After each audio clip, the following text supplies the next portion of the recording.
Your eyes don't deceive you. That is a 48-inch ultra-wide mega screen in the dashboard of the car. One of the biggest screens that I've seen in a production vehicle. The vehicle today is the 2024 Lincoln Nautilus. Let's pull over and get a closer look, shall we? So what we have here is Lincoln's Panoramic Display. It is a 48-inch screen that stretches almost from pillar to pillar across the entirety of the dashboard. Though if you look closely, you'll see that it's actually two screens. There is a seam in the middle. Not that that really matters much. Now, basically, this whole thing functions like a digital instrument cluster on steroids. Everything that would be in a digital instrument pod is now spread out across the dashboard with large text so that you can see it a little easier. Here in front of me, we've got our speed information and driver assistance when those features are active. Just to the right, we have navigation when you're doing turn-by-turn directions. And then over on the right-hand side of the screen, we have three panels that are customizable to display things like currently we've got the currently playing song, our instant fuel economy, and a trip computer. Now, this screen is pretty far away. I can't really touch it, so how do you interact with these customizable features? Well, if you look a little bit further down, you'll see that we also have a more conventional 11.1-inch touchscreen display that's a pretty easy reach for the driver and the passenger. Here, you can pop into a menu and then drag and drop panels onto that upper screen to customize what you want to see. So I've added the clock and I've added the weather up there.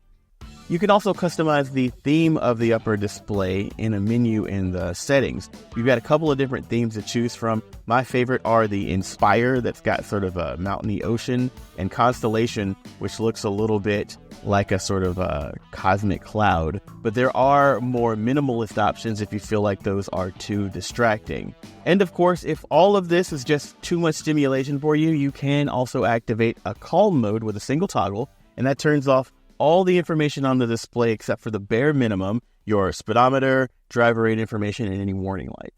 Now, underneath all of these bells and whistles is a Android-powered operating system with Google built in. That means that in the dashboard, we've got the Google Play Store that you can use to download audio streaming apps. We've got Google Assistant for your voice control, and we've also got Google Maps for navigation. Of course, Apple CarPlay and Android Auto are built in with wireless connectivity if you'd prefer to power this by your own phone, as is Alexa Voice Assistant. Though I find that Android Auto is actually the best one because it uses Google Maps natively, and that means that your maps show up on the upper display when you're navigating. But Apple CarPlay works just fine.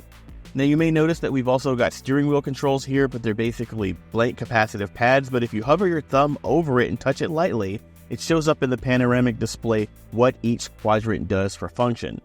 Basically, you've got your audio controls on the right and your driver aid systems on the left, though I find that it's simple enough that after just a day of driving, I don't really need to look at that. I just got the muscle memory. So what's it like to drive with all of this screen real estate laid out in front of me? Well, it's actually not as distracting as you might think. Again, this is all the same information that's probably in the digital instrument cluster in your car, only laid out larger and across the dashboard with a fancy background. The kind of stuff, particularly on the right-hand side of the screen, that is displayed isn't even the kind of stuff that you want to spend a lot of time staring at. I mean, the trip computer, your tire pressure monitoring system, the clock, these are things that I don't think should distract you. At least, I hope they won't. And the stuff that's dead center, the important stuff, your speedometer, the navigation, driver aid information, that stuff is actually a little bit easier to see in this situation because it's larger, it has a little bit more space to spread out, and it sits visually higher on the dashboard, which means that it's closer to your field of view, which means that you have to glance away from the road less to see it. I think that's actually an improvement to safety. Now, of course, I've got to talk a little bit about the rest of the car around the screen. This is, of course, the 2024 Lincoln Nautilus. It is a mid-sized SUV, roughly the size of Ford's Edge, though more luxurious, this being Lincoln, Ford's luxury brand.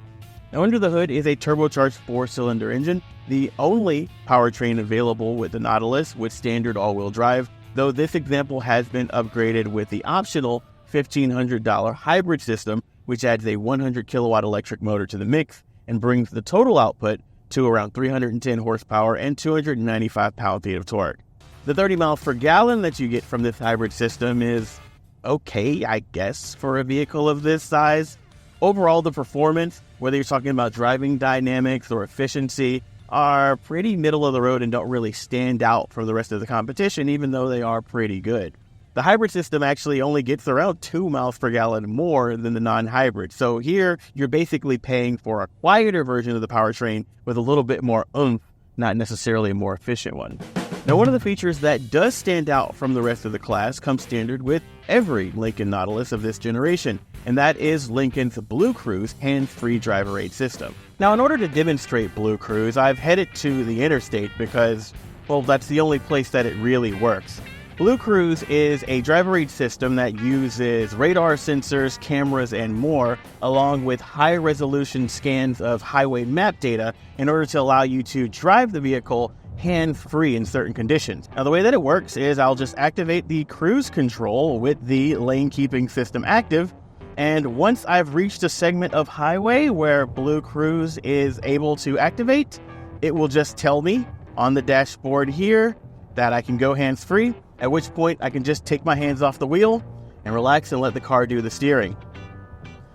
Now, the system even can change lanes, so if I tap the steering column here, it'll check my blind spot and automatically steer me into the next lane and turn the signal off once it's completed the maneuver. Now, Blue Cruise is a hands-free system, but it's not an eyes-free system. There is an infrared camera and emitters right here on the steering column that are keeping an eye on my face and eyes to make sure that I'm looking at the road most of the time. You can look away every now and then, but if you spend too much time looking at the infotainment system or at your phone, it'll turn the system off after scolding you. And because the sensors that watch your face are infrared, it also works at night and with sunglasses on. So what do you think?